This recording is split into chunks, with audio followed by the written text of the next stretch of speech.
이에 보아스가 룻을 맞이하여 아내로 삼고 그에게 들어갔더니 여호와께서 그에게 임신하게 하심으로 그가 아들을 낳은지라. 여인들이 나오미에게 이르되 찬송할지로다. 여호와께서 오늘 내게 기업 물을 자가 없게 하지 아니하셨도다.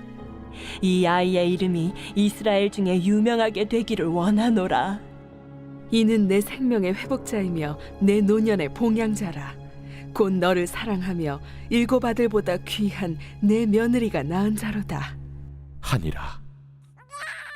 나오미가 아기를 받아 품에 품고 그의 양육자가 되니 그의 이웃 여인들이 그에게 이름을 지어주되 나오미에게 아들이 태어났다 하여 그의 이름을 오벳이라 하였는데 그는 다윗의 아버지인 이새의 아버지였더라.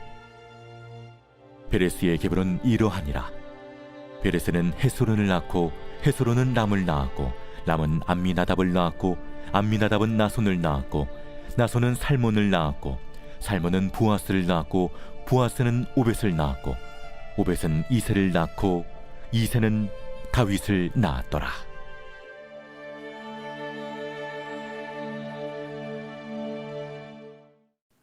네, 룻기의 마지막 단락 대단원입니다. 이야기의 대단원은 보통 갈등이 해소되고 처음 상황이 역전되는 모습을 많이 보입니다. 룻기도 마찬가지입니다. 본문은 보아스와 룻이 결혼해서 아들을 낳음으로써 나오미의 텅 빈 삶이 채워지게 되는 내용입니다. 13절부터 17절에는 보아스와 룻이 결혼해서 아이를 낳는 장면과 이 아이의 출생을 축하하는 내용입니다. 그리고 뒷부분은 다윗까지 이르는 족보가 나옵니다. 지난주에 분량상 13절부터 15절까지 보았습니다. 오늘은 16절을 중심으로 보고 다음 주에 17절에서 22절까지 다루면서 룻기를 마치도록 하겠습니다. 베들레헴 여인들이 기업 물을 자인 를 주신 하나님을 찬양했습니다. 나오미에게 이 아이가 내 생명의 회복자이며 노년의 봉양자가 될 것이라고 축복하면서 며느리가 일곱 아들보다 귀하기 때문이라 했습니다. 베들레헴 여인들의 찬양을 듣고 나오미가 어떤 반응을 보이는지 16절에 나옵니다. 나오미가 아기를 받아 품에 품고 그의 양육자가 되니. 나오미가 아기를 받아서 품에 품었습니다. 룻기에 이 아기라는 단어가 2번 나옵니다. 지금 이 본문과 1장 5절에서 한 번 더 나왔었습니다. 한글 성경에는 말론과 기럨 두 사람이 다 죽고 그 여인은 두 아들과 남편의 뒤에 남았더라 라고 아들로 그렇게 번역이 되었습니다. 그런데 두 아기와 남편 뒤에 남았다라고 쓰인 게 원문의 표현입니다. 굳이 아들을 아기로 쓴 의도가 있는 게 분명합니다. 왜냐하면 나이가 최소한 20대 중반이 넘은 성인인데 말론과 기럨의 죽음을 아기들의 죽음으로 본 것은 특이하기 때문입니다. 결국 룻기 1장 5절에서 아기란 단어를 사용한 것은 룻기 4장 16절에서 룻이 낳은 아기를 취하여 품에 안은 것과 연결시키기 위한 복선으로 룻기 기자가 의도적으로 사용한 장치가 분명합니다. 서막에서 나오는 두 아기들을 잃었지만 대단원에서는 아기를 취하여서 품에 안고 있습니다. 이런 식으로 아기의 반복을 통해서 하나님은 두 아기들을 잃고 텅 비어 돌아온 나오미를 새로 태어난 아기로 풍요하게 채우시는 분인 것을 드러냅니다. 이렇게 앞과 뒤의 샌드위치처럼 같은 것으로 연결시키는 방법을 인클루지오라고 합니다. 그래서 캠벨이라는 학자는 이렇게 표현합니다. 1장 5절과 4장 16절에 아기로 연결되는 인클루지오는 가장 통렬하고 사랑스러운 인클루지오다라고 합니다. 아기 둘을 잃고 텅 비었던 나오미가 이제 아기를 안고 있다면 나오미의 텅 빈 삶이 채워진 것입니다. 하나님은 한 사람의 삶을 텅 비게만 만드시는 분이 아닙니다. 우리 하나님은 우리의 삶을 채우시는 분이기도 합니다.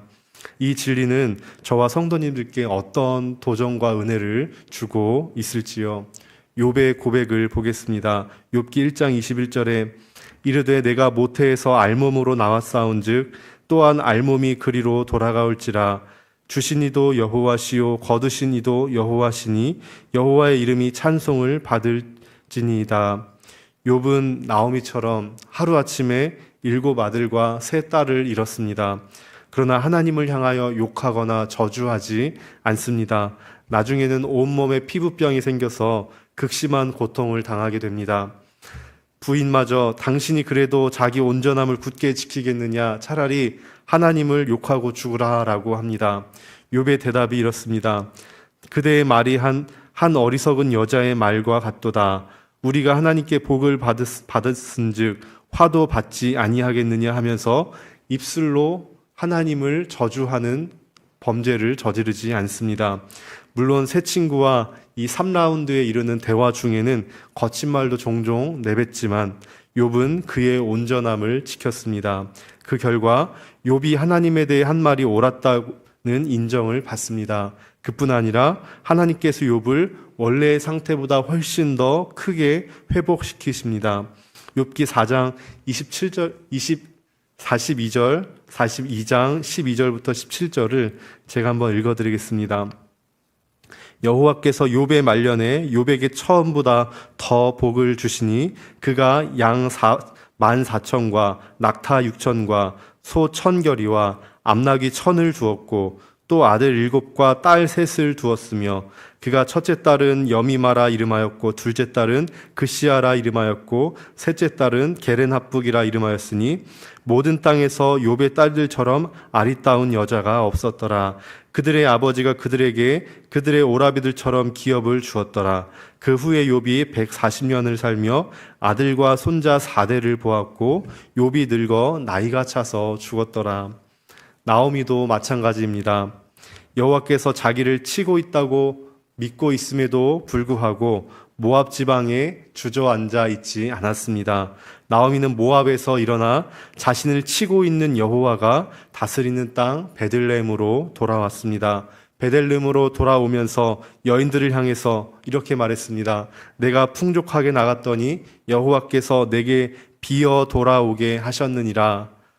애가를 부르고 그렇게 돌아왔습니다. 그렇지만 놀랍게도 하나님께서는 모압에서 돌아온 나오미에게 아들을 선물로 주신 것입니다. 나오미가 아는 아들을 보고 그때 그 베들레헴 여인들이 여호와께 드리는 찬송의 의미가 이것입니다. 성경에 하나님은 궁극적으로 그의 백성을 축복하시는 하나님이라고 강력하게 선포하고 있는 것입니다. 지금 삶이 텅 빈 것 같은 성도님들 계신지요? 결국 우리 삶을 채우시는 하나님께 슬픔의 노래 애가를 부르시면서라도 돌아가시기를 축복합니다. 그리고 나오미가 아기를 취한 후에 품에 품었다라고 그렇게 묘사를 합니다. 품은 신체 중에 가슴 부위를 가리킵니다. 인간의 감정이 놓여있는 장소의 상징이기도 합니다. 또 여인의 품만큼 사랑스러운 마음으로 돌보고 양육하고 위로하는 장소가 없습니다. 룻이 낳아준 이 보배로운 선물을 온 마음으로 기쁘게 받아들이고 돌보고 사랑하고 있습니다. 그뿐만이 아닙니다. 룻이 아기를 품에 안은 것을 넘어서 그 이상의 역할을 나오미가 합니다. 그의 양육자가 됩니다. 양육자는 보호자가 되었다는 의미입니다. 나오미는 룻의 아들을 양육하는 일을 맡은 것으로 보입니다. 나오미는 룻의 아들에게 양육하면서 이렇게 가르쳤을 겁니다.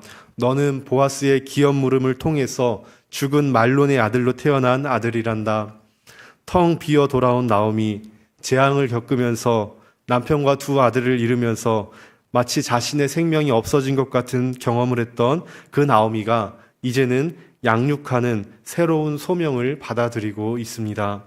여기서 주목할 것이 있습니다. 룻기에는 나오미가 당한 이 고난의 이유에 대해서 어떤 언급도 없습니다. 어떤 단서도 찾을 수가 없습니다.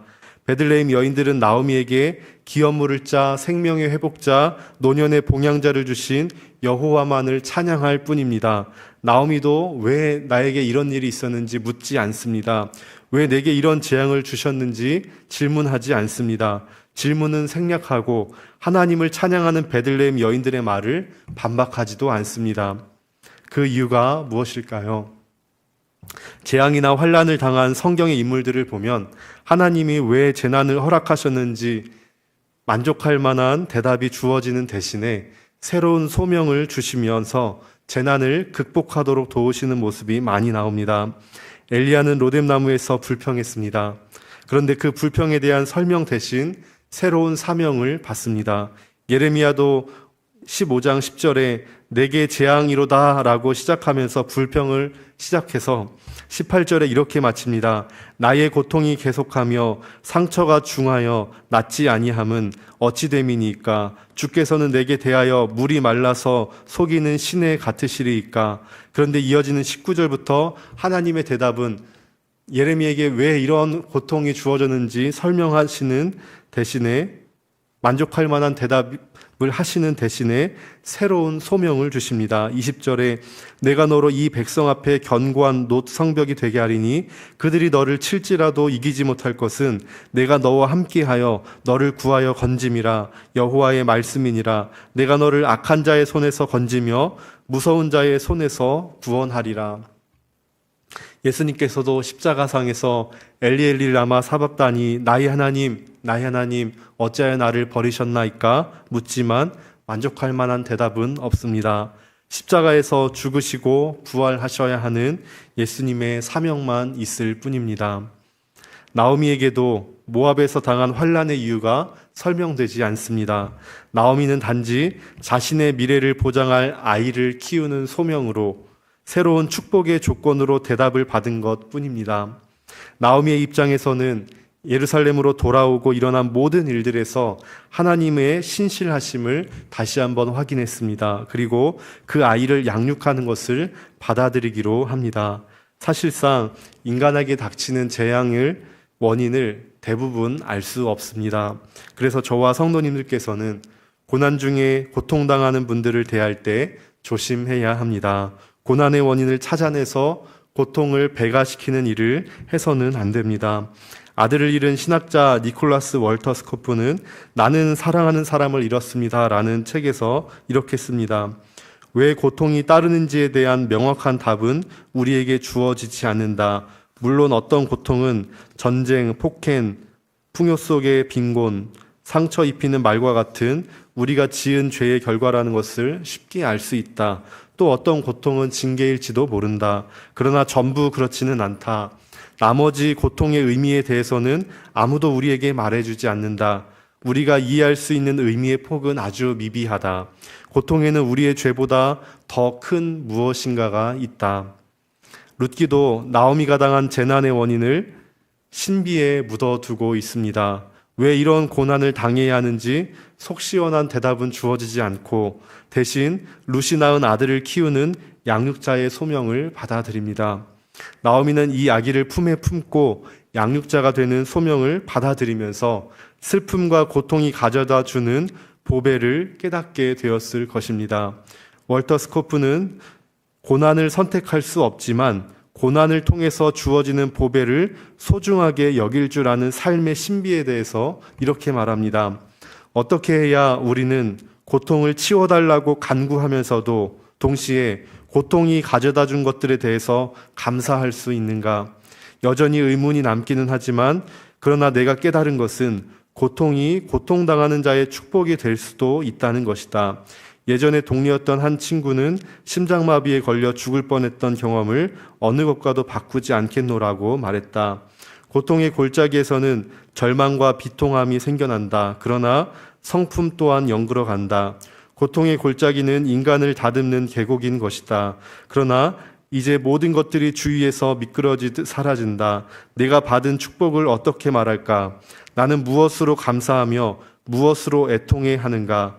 어떻게 하면 내 아들의 때이른 죽음이 아니었다면 결코 잃을 수 없는 경지를 맛보게 해주신 이 기회를 감사함으로 받아들이고 동시에 그 죽음에 대해서는 안 돼라고 계속해서 외칠 수 있을까? 그렇습니다. 이것이 삶의 신비이고 하나님 섭리의 오묘함입니다. 나오미가 경험한 고통이 없었다면 결코 룻과 보아스의 인애를 통해서 기업 물을 자가 주어지는 축복을 맛볼 수 없었을 것입니다. 하나님께서 살아계시고 하나님께서 나를 사랑하시는 것이 확실한데 인생의 이런 고통들은 무엇인가? 하나님께서는 침묵하시는 것 같을 때가 많습니다. 그러나 궁극적으로 우리의 텅 빈 삶을 채우시고 텅 빈 구원의 문제를 채우신 그 하나님이신 것을 믿습니다.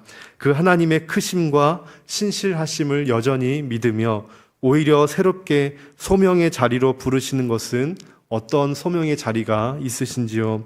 그 소명을 받아들이심으로 하나님을 향한 우리의 믿음을 고백하는 저와 성도님들 되시기를 축복합니다. 오늘 부른 찬송가 488장의 2절 3절 가사가 우리들의 고백이 되기를 기도합니다. 무섭게 바람 부는 밤 물결이 높이 설렐 때 우리 주 크신 은혜에 소망에 닿을 주리라. 세상에 믿던 모든 것 끊어질 그날 되어도 구주의 언약 믿사와 내 소망 더욱 크리라. 주 나의 반석이시니 그 위에 내가 서리라. 그 위에 내가 서리라. 기도하겠습니다. 하나님 아버지 감사합니다. 우리의 텅 빈 삶을 결국은 채우시는 하나님의 은혜를 감사합니다. 우리의 영혼이 죄 때문에 텅 비었고 멸망할 수밖에 없었지만 예수 그리스도의 은혜로 우리의 허무한 영혼과 운명을 채우시고 주의 자녀 삼아 주셔서 감사합니다. 하나님, 우리가 인생 중에 하나님의 자녀임에도 불구하고 겪는 모든 고통들의 이유에 대해서 다 알 수 없지만 이것이 여전히 신비에 남겨져 있지만 그 가운데서도 우리가 신실하신 하나님을 바라봄으로 오히려 다 해석되지 않더라도 우리에게 주신 새로운 소명들을 받아들임으로 하나님을 믿는 믿음을 드러내고 표현하는 우리가 될 수 있도록 인도하여 주시옵소서. 감사하며 예수님의 이름으로 기도합니다. 아멘.